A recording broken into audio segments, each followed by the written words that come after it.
আসসালামু আলাইকুম ওয়া রাহমাতুল্লাহ। বাংলাদেশ আওয়ামী লীগের প্রতিষ্ঠাবার্ষিকী উপলক্ষে সরকার সতর্কতামূলক অবস্থান নিয়েছে। ঢাকা সহ ৬টা জেলাতে সেনাবাহিনীকে মোতায়েন করা হয়েছে। ঢাকার মহাখালীতে আওয়ামী লীগের নেতাকর্মীরা মিছিল বের করেছে। বাংলাদেশের নানা অঞ্চল থেকে মিছিলের খবর পাওয়া যাচ্ছে। মহাখালীতে ককটেল বিস্ফোরণ হয়েছে। আমরা দেখেছি গত বছর ইউনূস সরকারের সময়ও একই রকম অবস্থা তৈরি হতে। তখন আওয়ামী লীগের শক্ত ঘাঁটি ফরিদপুরে সেনাবাহিনী প্রচণ্ড রকম শক্তিশালী ভূমিকা পালন করেছিল, ধরপাকড় করেছিল, মারপিট করেছিল এবং আমরা দেখেছি তার নানা রকমের ভিডিও সোশ্যাল মিডিয়াতে ছড়িয়ে পড়তে দেখেছিলাম। এখন শেখ হাসিনা প্রতিষ্ঠাবার্ষিকী উপলক্ষে নেতাকর্মীদেরকে দেশে ফেরত আসার জন্য এবং শক্তিশালী ভূমিকা পালন করার জন্য নানা রকম হুঙ্কার দিচ্ছেন। শেখ হাসিনা প্রচণ্ড রকমের সংগ্রামী একজন নেত্রী, সেটা আমরা জানি। বাংলাদেশ আওয়ামী লীগ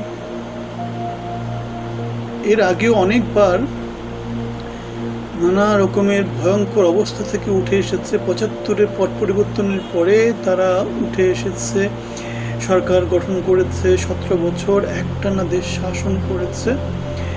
এখন শেখ হাসিনা অনেক বয়স হয়েছে। এখন শেখ হাসিনা পরবর্তীতে তিনি সংগ্রাম চালু রাখছেন। এখন তিনি সফল হবেন কি হবেন না সেটা আমরা জানি না, কেননা সংগ্রাম সফল হওয়াটা তার একার উপর ডিপেন্ড করছে না, তার নেতাকর্মীদের উপর ডিপেন্ড করছে, যারা ১৭ বছর তার চারপাশে ঘিরে ছিল, দেশে লুটপাটকারী একটা চক্র তৈরি করেছিল। সুযোগ সন্ধানে সেই লোকজনগুলো এখন কোথায় আছে? শেখ হাসিনার মতো করে তারা কি তার দলকে বাংলাদেশের রাজনীতিতে ফিরিয়ে আনার জন্য সংগ্রামী ভূমিকা পালন করছেন? আমরা সেটা জানি না। তবে তার তৃণমূল পর্যায়ে যে নেতা নেত্রীরা ১৭ বছর ধরে সংগ্রাম করেছে, ১৭ বছর ধরে ত্যাগ করেছে, তারা এখনও সেটাই করছে। বিএনপির ক্ষেত্রে আমরা দেখেছি ১৭ বছর ধরে যারা সংগ্রাম ত্যাগ করেছে তারা এখনও সংগ্রামী ভূমিকা পালন করছে, তারা এখনও ত্যাগী ভূমিকা পালন করছে। তারা এখন আর তাদের দরকার পড়ে না, সুযোগ সন্ধানীরা সব সামনে আছে। সংগ্রামের সময় এ ধরনের ত্যাগী নেতৃত্ব সামনে থাকে। সুযোগ সন্ধানীরা সুযোগের সন্ধানে যেখানে সুযোগ পায় সেখানে তারা চলে যায়। বিএনপির ক্ষেত্রে এখন যেটা হয়েছে, পালিয়ে থাকা নেতৃত্ব এখন সামনে এসে সরকার পরিচালনা করছে। সব জায়গাতে এখন তাদের আধিপত্য দেখা যায়। বিএনপি ১৭ বছর যারা ত্যাগী নেতৃত্ব ছিল, যারা সংগ্রামী ভূমিকা পালন করেছিল, তাদেরকে এখন আর সরকারে সুযোগের কোনো রকমের ভালো মতো পজিশনে তাদেরকে দেখা যায় না। তারা এখনও সেই কষ্টসৃষ্টের দিন পালন করছে। সুতরাং বাংলাদেশ আওয়ামী লীগের ক্ষেত্রে আমরা একই জিনিস দেখতে পাচ্ছি। শেখ হাসিনা দলের প্রধান হিসাবে তিনি ১৭ বছর দল পরিচালনা করেছেন। সামনেও হয়তো বা তার উত্তরাধিকার কেউ না কেউ দল পরিচালনা করবে, কিন্তু সুযোগ সন্ধানীরা সেই সুযোগের অপেক্ষায় থেকে যাবে। সুযোগ আসলেই তাদেরকে দেখা যাবে সুসময়ের মধু হিসাবে।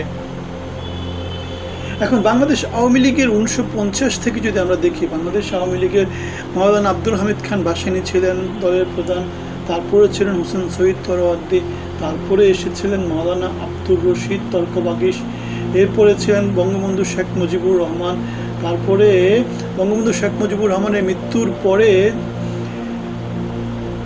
বাংলাদেশ আওয়ামী লীগের নেতৃত্বে ছিলেন আবুল হাসনাত মোহাম্মদ কামরুদ্দিন, তারপরে জোহরা তাজউদ্দিন কিছুদিন ছিলেন, তারপরে আব্দুল মালিক উকিল ছিলেন। এরপরে শেখ হাসিনা বাংলাদেশ আওয়ামী লীগের নেতৃত্বে আসেন। তিনি ১৯৮১ সাল থেকে এখন পর্যন্ত প্রায় ৪০ বছর বাংলাদেশ আওয়ামী লীগের পার্টি প্রধান হিসাবে আছেন।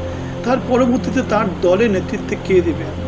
তার বোন রেহানা দিবেন, নাকি সজীব ওয়াজেদ জয় দিবেন, নাকি তার মেয়ে পুতুল দিবেন, সেটা আমরা জানি না।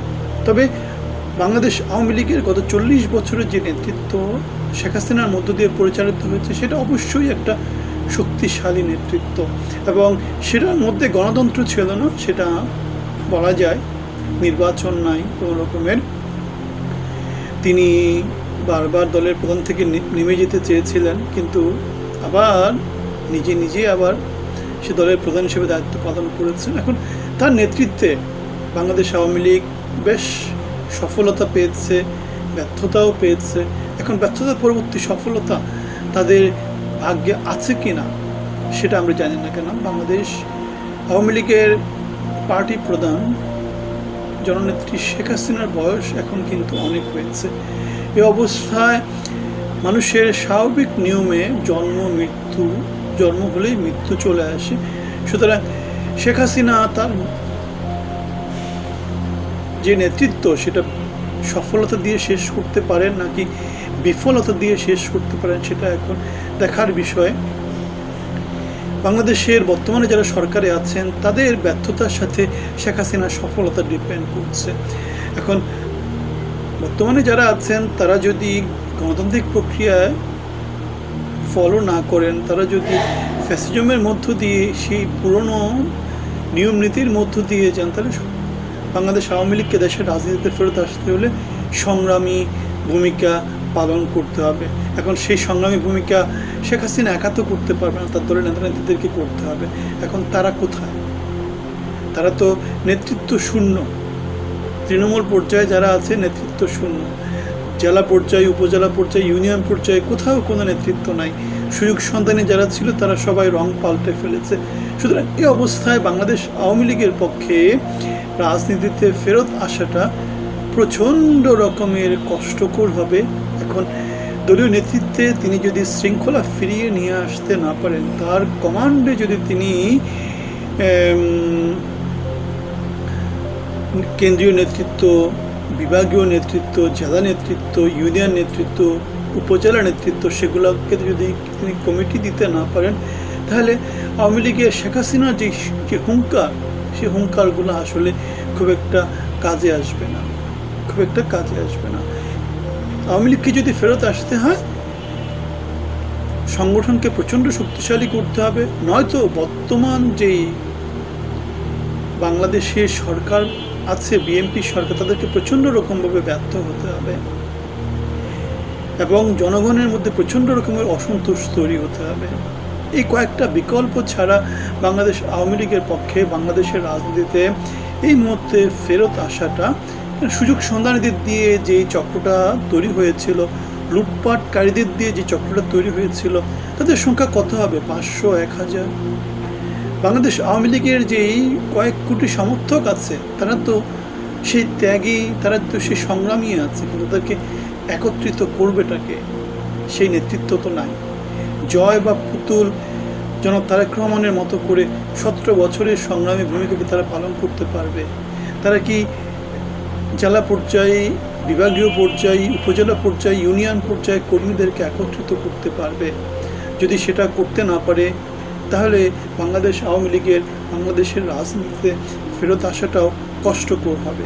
কিন্তু বাংলাদেশের সবচেয়ে পুরাতন দল হিসাবে আমরা আশা করি যে তারা বাংলাদেশের রাজনীতিতে গঠনমূলক ভূমিকা পালন করবে, গণতান্ত্রিক প্রক্রিয়া ফলো করবে এবং জনগণের ভয়েস হিসাবে তারা আবার বাংলাদেশের রাজনীতিতে আবির্ভূত হবে।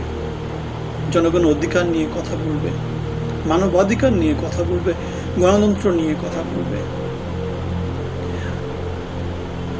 বাংলাদেশের রাজনীতি এগিয়ে যাক, বাংলাদেশ এগিয়ে যাক, আমি, আপনি, আমরা সবাই একসাথে এগিয়ে যাই, বাংলাদেশ জনগণের হয়ে উঠুক সেই কামনা করছি। আপনাদের সবার জন্য অনেক অনেক শুভকামনা। ভালো থাকবেন।